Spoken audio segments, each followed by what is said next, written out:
സുജാതൻ, ഉച്ചയ്ക്ക് 2 മണി വരെയുള്ള പോളിങ്ങിൻ്റെ പെർസെൻറ്റേജ് ഇപ്പോൾ വന്നിട്ടുണ്ട്. അതായത് 49.7, 49.8% കേരളത്തിൽ മൊത്തമായിട്ട് കാണിക്കുന്നത് അതെ പോളിങ്. അതെ ഇത് ഒരു നല്ല ഫിഗറാണോ? കാരണം chief electoral officer Rathan Kelkar പറയുന്നു പോളിംഗ് ശതമാനം 90 വരെ ആയേക്കാം എന്ന് ഉം. പറയുന്നുണ്ട്. SIR ഇമ്പാക്റ്റ് ആണെന്നും പറയുന്നുണ്ട്. അത് അത് എങ്ങനെ അത് ഫൈനൽ ഇതിനെ ബാധിക്കുക?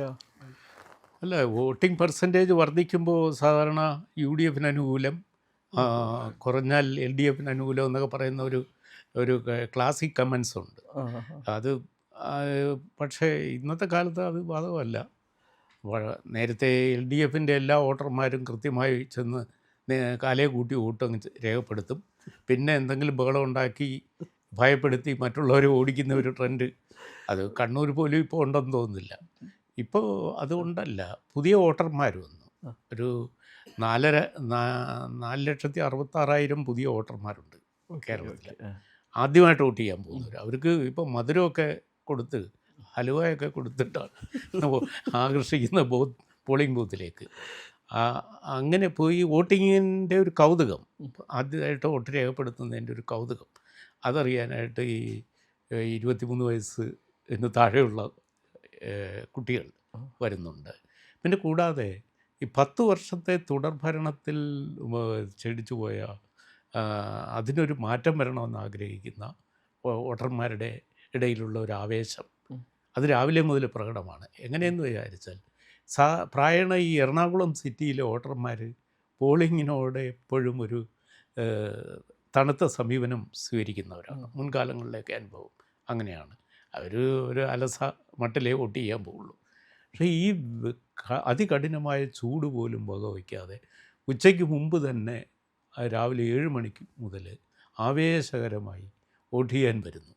അവർ എന്തോ ഒരു പ്രതികാരം തീർക്കുന്ന തരത്തിൽ അഹമഹമിക വോട്ട് എത്തുന്നു. അത് സുജാതൻ അറിയാം, ഉത്തരേന്ത്യയിലേക്ക് എങ്ങനെയാന്ന് വെച്ചാൽ കണക്ക് കൂട്ടണം എങ്ങനെയാണെന്ന് അറിയാമോ? കഴിഞ്ഞ തവണത്തെ പോളിങ്ങിനേക്കാളും കൂടുതലാണ് ഇത്തവണത്തെ പോളിംഗ് എങ്കിൽ വോട്ടിംഗ് ഔട്ട്, ഗവൺമെന്റിനെ വോട്ട് ഔട്ട് ചെയ്യാൻ എന്നാണ് വന്നിരിക്കുന്നത്. അപ്പോൾ ഒരു ഭരണമാറ്റം തീർച്ചയായിട്ടും പ്രതീക്ഷിക്കാം, പോളിംഗ് പെർസെൻറ്റേജ് കഴിഞ്ഞ തവണത്തേക്കാളും കൂടിയിട്ടുണ്ടെങ്കിൽ. അതേസമയം ജനങ്ങൾക്ക് പ്രത്യേകിച്ച് ദേഷ്യമൊന്നും ഇല്ലെങ്കിൽ പോളിംഗ് ശതമാനം കുറവായിരിക്കും. ഇപ്പോൾ കാരണം കേരളത്തിൽ കഴിഞ്ഞ തവണ 75% അതെ, അത് പോകും, 80-ന് മേളിൽ പോകും. അപ്പോൾ അതൊരു വലിയ അതാണ് ക്രൈറ്റീരിയൻ എങ്കിൽ, അളവുകോലെങ്കിൽ കേരളത്തിൽ ഭരണമാറ്റം ഏതാണ്ട് അതിലേക്കുള്ള. ഇപ്പം ഈ നമ്മളുടെ തിരുവനന്തപുരം, കൊല്ലം, ആലപ്പുഴ, പത്തനംതിട്ട 4 ദക്ഷിണ കേരള ജില്ലകളിൽ പോളിംഗിന്റെ എങ്ങനെയുണ്ട് പെർസെൻറ്റേജ്? ഇതേപോലെ തന്നെയാണോ? അല്ല, സ്റ്റേറ്റ് ട്രെൻഡിനേക്കാൾ മെച്ചമാണ്. സെൻട്രൽ കേരള ഇപ്പോൾ എറണാകുളത്താണ് കൂടുതലെന്ന് സിംഗിൾ ഔട്ട് ചെയ്ത് പറയുമ്പോഴും അതിൽ തന്നെ തൃപ്പൂണിത്തുറയാണ് ഏറ്റവും കൂടുതലെന്ന് പറയുന്നു. അപ്പം അതേസമയം തിരുവനന്തപുരത്തും മോശമല്ല. തിരുവനന്തപുരവും വോട്ടിങ്ങിൽ പ്രായണ ഒരു തണുത്ത സമീപനം വോട്ടർമാരിൽ നിന്ന് പ്രകടമാകുന്നൊരു സ്ഥലമാണ്. പക്ഷേ അവിടെയും ആവേശകരമായ ഒരു ഉണർവുണ്ട് വോട്ടർമാരിൽ. ഞാൻ ആദ്യം പറഞ്ഞതുപോലെ ഈ ചെറുപ്പക്കാരായ പുതിയ വോട്ടർമാരുടെ കൗതുകം, 2 ഭരണമാറ്റം ആഗ്രഹിക്കുന്ന അവരുടെ ഒരു രാഷ്ട്രീയ വാശി, 3 ഈ വികസന രാഷ്ട്രീയം മാത്രം സ്ട്രെസ് ചെയ്ത് പ്രധാന പോയിൻ്റായി ജനങ്ങളോട് സംസാരിച്ച BJPക്ക് കുറച്ച് സീറ്റ് കൊടുക്കണം എന്ന് വോട്ടർമാരുടെ ഇടയിലുള്ള ഒരു ട്രെൻഡുണ്ട്. ആ ട്രെൻഡ് ഏറ്റവും കൂടുതൽ പ്രതിഫലിക്കുന്നത് തിരുവനന്തപുരത്താണ്. തിരുവനന്തപുരത്തെ 14 നിയോജക മണ്ഡലങ്ങളിൽ കൃത്യം 50%, 7 സീറ്റിൽ അതിശക്തമായ ത്രികോണ മത്സരമാണ്. 7 സീറ്റ് ഏതെന്ന് പറഞ്ഞാൽ നേമം, കഴക്കൂട്ടം, വട്ടിയൂർക്കാവ്, നെടുമങ്ങാട്, കാട്ടാക്കട, ആറ്റിങ്ങൽ, ഈ മണ്ഡലങ്ങളിലെല്ലാം പിന്നെ നമ്മുടെ ത്രികോണ മത്സരം. സെൻട്രലില്ലേ ആ തിരുവനന്തപുരം സെൻട്രൽ സാമ്പത്തിക ശാസ്ത്രജ്ഞൻ CP ജോൺ മത്സരിക്കുന്ന ആ സീറ്റടക്കം ഈ 7 സീറ്റിലും കൃത്യമായ ത്രികോണ മത്സരമാണ്. ആർക്കാണ് ജയം എന്ന് പറയാൻ പറ്റാത്ത തരത്തിലുള്ള ട്രെൻഡാണ് നിലനിൽക്കുന്നത്. ഓക്കെ. അപ്പോൾ ആര് ജയിച്ചാലും നേരിയ വോട്ടിന് ജയിക്കാവുന്ന തരത്തിലുള്ള ത്രികോണ മത്സരമാണ് ഈ 7 മണ്ഡലങ്ങളിൽ. ബാക്കി 7 മണ്ഡലങ്ങളിൽ ശരിയായിട്ട് നമുക്ക് മത്സരം UDFും LDFും തമ്മിലാണ്. ഓക്കെ. ഓക്കെ. അപ്പോൾ ഇതിൽ ഈ 7 മണ്ഡലത്തിൽ ഒരു 4-5 സീറ്റാണ് ഈ BJPക്ക് സാധ്യത കൂടുതലാണ് എന്ന് പറയുന്നത്. ഓക്കെ. ഓക്കെ. ഇപ്പോൾ ഇന്നത്തെ നിലയിൽ ഈ 7 സീറ്റിലും BJP ജയിച്ചാലും അത്ഭുതമില്ല. ഓ, ഓക്കെ. ആ ഹാ ഹാ ഹാ. അത് നമ്മൾ വട്ടിയൂർക്കാവ് അതിലാണ് എഡ്ജിന് നിൽക്കുന്നത്. ആഹാ. ബാക്കി 6 സ്ഥലത്തും BJPക്കാണ് വ്യക്തമായ ഭൂരിപക്ഷം. ഓക്കെ. നമ്മൾ നേരത്തെ ആറ്റിങ്ങിലൊന്നും അത്ര കണ്ടതല്ല. Thiruvananthapuram centre of course. ഇതിൽ തിരുവനന്തപുരം സെൻറ്ററും വട്ടിയൂർക്കാവും ഒഴികെയുള്ള ഇടത്തെല്ലാം BJPക്ക് നേമം കഴക്കൂട്ടം അടക്കം BJPക്ക് എഡ്ജുണ്ട്. പിന്നെ നമ്മൾ ഇത് നേരത്തെയുള്ള ചർച്ചയിൽ വേണ്ടത്ര സ്ട്രെസ് ചെയ്യാത്തതാണ് PK കൃഷ്ണദാസ് മത്സരിക്കുന്ന കാട്ടാക്കട. അപ്പോൾ ഈ കാട്ടാക്കടയിലും നല്ല ത്രികോണ മത്സരം നടക്കുന്നുണ്ട്. ഓക്കെ. ഓക്കെ. അപ്പോൾ ഇത് ആണ് പൊതുവിലുള്ള തിരുവനന്തപുരത്തെ ഒരു ട്രെൻഡ്. അപ്പോൾ തിരുവനന്തപുരത്ത് കഴിഞ്ഞ തവണ LDFനായിരുന്നു LDFന് കോവളം ഒഴികെ ബാക്കി എല്ലാ സീറ്റിലും LDF ജയിച്ച ജില്ലയാണ്. അവിടുത്തെ 14-13 സീറ്റും LDFൻ്റെ കയ്യിലാണിപ്പോൾ. ഓക്കെ. ഓക്കെ. അപ്പോൾ മന്ത്രി പിന്നെ CPIയുടെ മന്ത്രി മത്സരിക്കുന്ന ഒരു സ്ഥലം, അനിൽ അനിൽ മത്സരിക്കുന്ന സ്ഥലം ഉൾപ്പെടെ LDFൻ്റെ സ്ട്രോങ് ഹോൾഡാണ്. അവിടെയൊക്കെ കടുത്ത മത്സരം ഭരണകക്ഷി MLAമാർ നേരിടുന്നുണ്ട്. അതാണ്. അപ്പോൾ ഈ പേഴ്സൻറ്റേജിലുള്ള വർധനവ് ആർക്കാണ് ഗുണം ചെയ്യുക എന്നത് നമുക്ക് ഇപ്പോൾ കൃത്യമായി പറയാൻ പറ്റില്ല. കാരണം ഭരണകക്ഷിക്കാരും ആവേശപൂർവ്വം അവരുടെ ആളുകളെല്ലാം അണിനിരത്താൻ ശ്രമിക്കുന്നുണ്ട്. ഓക്കെ. പിന്നെ വാശിയോടെ തന്നെ കോൺഗ്രസ്സുകാരുണ്ട് ഭരണമാറ്റം കൊണ്ടുവരണമെന്നും ഇനി ഭരണമില്ലാതെ കഴിയാനാവില്ല എന്നും. പിന്നെ നേമം മണ്ഡലത്തിലെ മത്സരം കടുത്ത മത്സരമാണെന്ന് പറയേണ്ടതില്ല. അവിടെയാണ് SDPI ഓപ്പണായിട്ട് UDFന് പിന്തുണ LDFന് പിന്തുണ പ്രഖ്യാപിച്ചത്. ഓക്കെ. ഓക്കെ. മന്ത്രി ശിവൻകുട്ടി മത്സരിക്കുന്ന സ്ഥലമാണത്. അവിടെ പിന്നെ മതവർഗീയത പ്രകടമാക്കുന്ന തരത്തിലുള്ള പ്രസ്താവനകൾ ഓരോ ദിവസവും വരികയാണ്. അപ്പം കഴിഞ്ഞ ദിവസം ഒരു ഇമാമിൻ്റെ പള്ളിയിൽ നിന്നുള്ള ആഹ്വാനം ഒക്കെ വിഭാഗീയമായി വോട്ട് രേഖപ്പെടുത്താൻ അണികളെ ആഹ്വാനം ചെയ്യുന്നതാണ്. അപ്പം ഈ തരത്തിലുള്ള ഒരു വാശിയിലാണ് ഇന്ന് പോളിംഗ് ആരംഭിച്ചത്. അപ്പോൾ പോളിംഗ് ആരംഭിച്ചപ്പോൾ ഈ പ്രചരണ രംഗത്ത് കണ്ട വാശി ഈ വെല്ലുവിളികളും എല്ലാം വോട്ട് രേഖപ്പെടുത്തുന്നതിലും ആളുകൾ കാണിക്കുന്നുണ്ട്. വൈകുന്നേരം 6 മണി വരെ ആകുമ്പോഴേക്കും ഇത് ഇപ്പോൾ ഇലക്ഷൻ കമ്മീഷൻ 90% പോലും അപ്പുറത്ത് പോയാലും അത്ഭുതപ്പെടാനില്ല എന്ന് പറഞ്ഞു. അങ്ങനെയാണെങ്കിൽ അത് നാഷണൽ ചീഫ് ഇലക്ടറൽ ഓഫീസർ അത് ആധികാരികമായിരിക്കും. കാരണം എന്തെന്ന് വെച്ചാൽ ഇത് നാഷണൽ റെക്കോർഡിലേക്ക് പോകും. അങ്ങനെ ആയാൽ ഇത്രയും ഈ പുതിയ വോട്ടർ പട്ടികയിൽ നേരത്തെ ഉണ്ടായിരുന്നതിനേക്കാളും കുറച്ചും കൂടെ ആധികാരികവും പിന്നെ ക്ലിയറുമാണ് ഇപ്പോഴത്തെ ഫൈനൽ വോട്ടർ SIR വന്നതിന് ശേഷമുള്ള.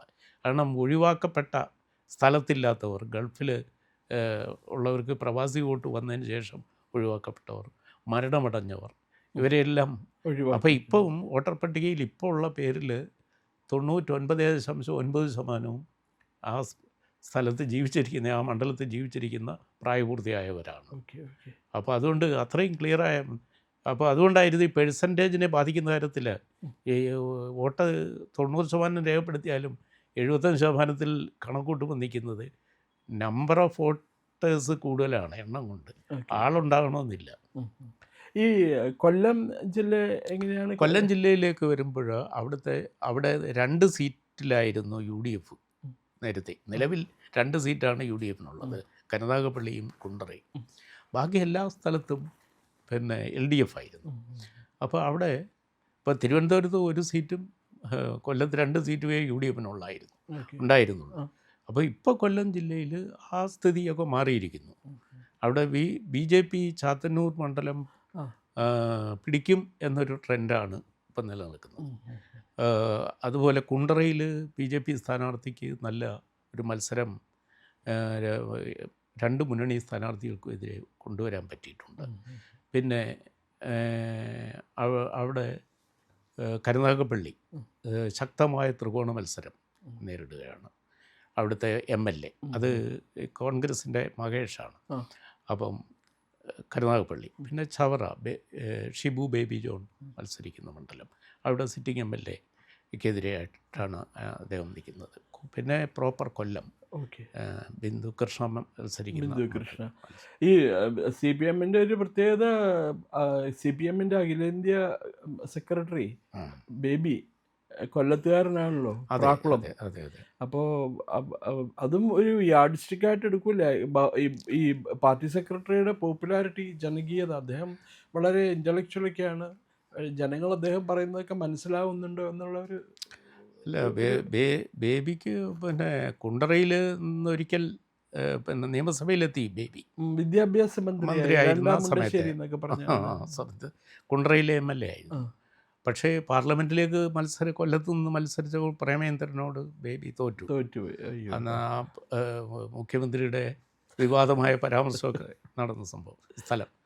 പിന്നെ ബേബി ഇപ്പോൾ ആൾ ഇന്ത്യ ജനറൽ സെക്രട്ടറി ആയതിനു ശേഷം കൊല്ലത്ത് സാമാന്യനെ വളരെ കുറച്ച് മാത്രം സന്ദർശിക്കുന്നില്ല. എന്നാലും കൊല്ലത്തുകാരുടെ പുത്രനല്ലേ ഒരു പാർട്ടിയുടെ അഖിലേന്ത്യാ സെക്രട്ടറി, അത് ആഗോളതലത്തിൽ അറിയപ്പെടുന്ന. പിന്നെ ഞങ്ങൾക്കൊക്കെ അഭിമാനമുള്ള നേതാവാണ്.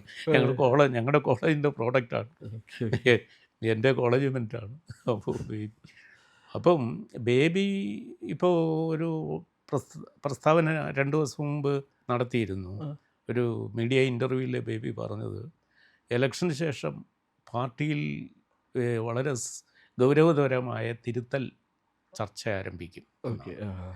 അപ്പം ചില തെറ്റുകൾ തിരുത്തുവാനുള്ള നടപടികളുണ്ടാവും. പാർട്ടിയുടെ നയങ്ങളിലൊക്കെ ചില പൊളിച്ചെഴുത്തുകൾ വേണ്ടി വരും. അത് തീർച്ചയായിട്ടും ഉണ്ടാകണമല്ലോ. കാരണം പാർട്ടിയുടെ ലേബലിൽ പലതവണ മത്സരിച്ച് MLAമാരും മന്ത്രിമാരും ഒക്കെ ആയ ഒരു പാർട്ടിയെ വിട്ടുപോകുന്നു. പാർട്ടിയുടെ സെൻട്രൽ കമ്മിറ്റി മെമ്പർ പോലെ, പാർട്ടി സെക്രട്ടേറിയറ്റ് അംഗമായിരുന്ന ആൾ പോലും പാർട്ടി മാറി സ്വതന്ത്രനായി പാർട്ടിക്കെതിരെ മത്സരിക്കുന്നു. പാർട്ടിക്ക് തെക്കു വടക്ക് കണ്ണൂർ, പയ്യന്നൂർ മുതൽ പിന്നെ തിരുവനന്തപുരം വരെ റബലുകളുണ്ടാകുന്നു. അപ്പോൾ പാർട്ടിക്ക് എന്തോ ഒരു അടിസ്ഥാന തകരാറുണ്ട് എന്ന് അതിൽ നിന്ന് വ്യക്തമല്ല. അപ്പോൾ തെറ്റ് പറ്റിയിട്ടുണ്ടെന്ന് അത് അഡ്രസ് ചെയ്യണമല്ലോ. ബേബി സമ്മതിച്ചു എന്നുള്ളതാണ്. അത് സമ്മതിച്ചു എന്ന് മാത്രമല്ല, അത് ആർക്കെതിരെയാണ് വിരൽ ചൂണ്ടുന്നത്? പിണറായി വിജയനെതിരെ, നോ ഡൗട്ട് അബൌട്ട് ദാറ്റ്. അതെ. അപ്പോൾ ഇതൊരു വലിയ പ്രശ്നമാവും. കൊല്ലവും തിരുവനന്തപുരവും കൂടി തീരുമാനിക്കും പിണറായി വിജയൻ്റെ ഭാവി. തീർച്ചയായിട്ടും. പത്തനംതിട്ട, പത്തനംതിട്ടയുടെ സവിശേഷത എന്ന് പറയുന്നത് നിലവിലെ 5 സീറ്റും LDFൻ്റേതാണ്. അതിലിനി 2 എണ്ണം നിലനിർത്താൻ പറ്റിയാൽ പാർട്ടിക്ക് നേട്ടമാണ്. അപ്പോൾ ആ നിലയ്ക്കാണ് അവിടെ പോകുന്നത്. പത്തനംതിട്ടയിൽ അതിശക്തമായ രാഷ്ട്രീയ മത്സരം, പ്രത്യേകിച്ച് ആറന്മുള സീറ്റിൽ ആരോഗ്യവകുപ്പ് മന്ത്രി മത്സരിക്കുന്നു. അവിടെയും നല്ല ത്രികോണ മത്സരമാണ് നടക്കുന്നത്. അവർക്ക് എതിരായിട്ട് കുമ്മനം രാജശേഖരൻ. ആലപ്പുഴ വരുമ്പോൾ ആലപ്പുഴയിലും മന്ത്രിമാർ, ഇപ്പോൾ ഈ കൊല്ലം ജില്ലയിൽ ചിഞ്ചൂറാണിയുണ്ട് ചടയമംഗലത്ത്. പിന്നെ പത്തനാപുരം സീറ്റിൻ്റെ കാര്യം പറയാതിരിക്കാൻ പറ്റില്ല. ഗണേഷ് കുമാർ, കേരളത്തിലെ ജനങ്ങൾ, പത്തനാപുരത്തിന് പുറത്തുള്ള ജനങ്ങൾ ആരെങ്കിലും ഒരാൾ തോൽക്കണമെന്ന് ആഗ്രഹിക്കുന്നുണ്ടെങ്കിൽ അത് ഗണേഷ് കുമാറാണ്. അത് അവർക്ക് വോട്ടില്ലാത്തത് കൊണ്ട് അവിടെ പോയി വോട്ട് ചെയ്ത് തോൽപ്പിക്കാൻ പറ്റുന്നില്ല. പക്ഷേ എല്ലാവരും സോഷ്യൽ മീഡിയയിൽ ഒക്കെ പറയുന്നുണ്ട്, അത് MN കാരാശ്ശേരി അടക്കം കേരളത്തിൽ ആരെങ്കിലും ഒരാൾ തോൽക്കണമെന്ന് ആഗ്രഹിക്കുന്നത് ഗണേഷ് കുമാറാണ് എന്ന് പറയുന്നുണ്ട്. അപ്പോൾ ആര് ജയിക്കണമെന്നൊന്നും അവർക്ക് ആഗ്രഹമില്ല, ഇയാൾ തോറ്റു കാണണം. അപ്പോൾ അങ്ങനെയുള്ള മന്ത്രിമാരൊക്കെ മത്സരിക്കുന്ന സ്ഥലമാണ്. അപ്പോൾ ആലപ്പുഴയിലേക്ക് വന്നാൽ, ആലപ്പുഴയിൽ കായംകുളം മുതൽ അരൂർ വരെ കടുത്ത രാഷ്ട്രീയ പോരാട്ടം നടക്കുകയാണ്. അവിടെയാണ് അമ്പലപ്പുഴ സീറ്റിൽ ജി സുധാകരൻ പാർട്ടി സ്ഥാനാർത്ഥി നിലവിലെ സലാം MLAക്കെതിരെ മത്സരിക്കുന്നത്. അത് ഭയങ്കര ദേശീയ ശ്രദ്ധ ആകർഷിച്ചിരിക്കുന്ന ഒരു മത്സരമാണ്.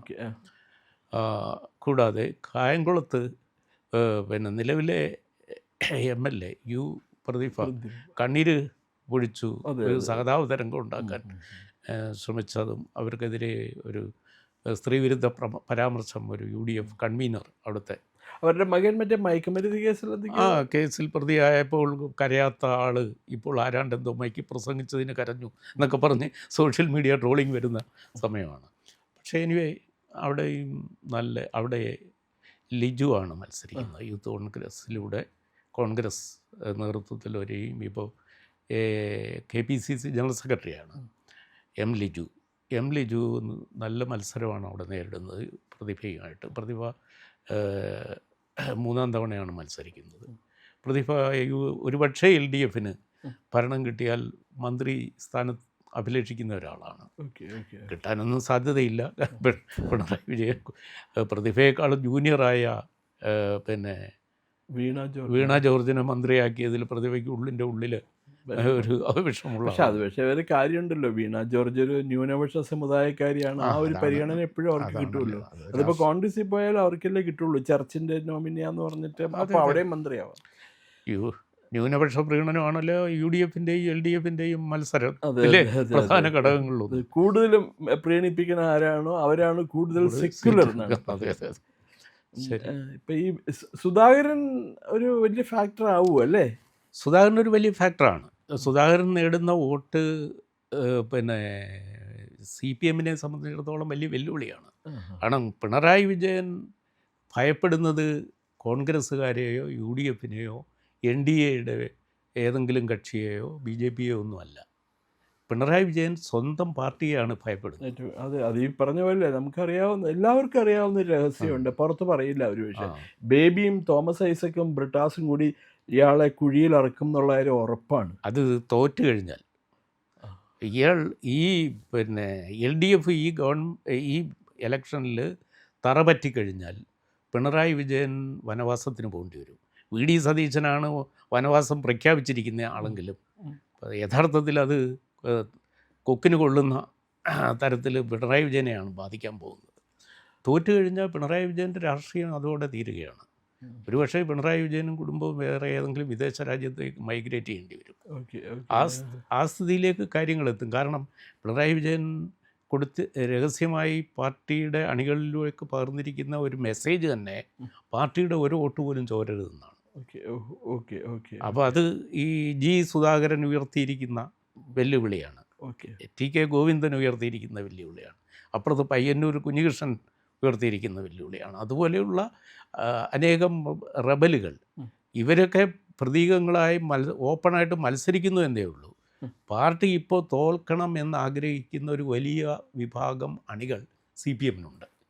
ഇപ്പോഴും വീണ്ടും 3-ാം ഭരണം കിട്ടിയാൽ പാർട്ടി തകർന്നു പോകുമെന്നാണ് അവർ മനസ്സിലാക്കിയ യാഥാർത്ഥ്യം. ഇതിപ്പോൾ നമ്മളൊരു ഇനീഷ്യൽ ട്രെൻഡ് ഉച്ചയ്ക്ക് 2 മണി വരെയുള്ള ട്രെൻഡ് നോക്കിയിട്ടാണ് ഇത്രയും പറഞ്ഞത്. ഈ തിരുവനന്തപുരം, കൊല്ലം, ആലപ്പുഴ, പത്തനംതിട്ട ജില്ലകൾ. ഈ ഫിഗേഴ്സ് മാറാം. ഇപ്പോൾ ഈ പറഞ്ഞ പോലെ 80%, 90% ഒക്കെ ആയിട്ട് മാറുമ്പോൾ ഫൈനൽ റിസൾട്ടിൽ തീർച്ചയായിട്ടും ഒരു ഇമ്പാക്റ്റ് ഉണ്ടാവും അല്ലേ? തീർച്ചയായിട്ടും. വോട്ട് മുഴുവനും വീഴുക എന്ന് പറഞ്ഞാൽ നമ്മൾ കുറച്ചുകൂടെ മച്ചുവേർഡായ ഒരു ജനാധിപത്യ ബോധത്തിലേക്ക് വളരുന്നു. പിന്നെ പ്രബുദ്ധമായ ഒരു സമൂഹമായി കേരളം കരുതപ്പെടുന്നുണ്ടല്ലോ വോട്ടിങ്ങിൻ്റെ കാര്യത്തിൽ. കാര്യമുള്ളത് സുജാതനെ പറഞ്ഞ പോലെയാണെങ്കിൽ UDF ഒക്കെ ജയിച്ചു കഴിഞ്ഞ് സതീശൻ മുഖ്യമന്ത്രിയായാൽ കേരളത്തിനുണ്ടാവുന്ന ദുരന്തം എന്തായിരിക്കും? അല്ലെങ്കിൽ കേരളത്തിൽ നമുക്ക് സംസാരിക്കാം, അത് വേറൊരു വിഷയമായിട്ട് സംസാരിക്കാം.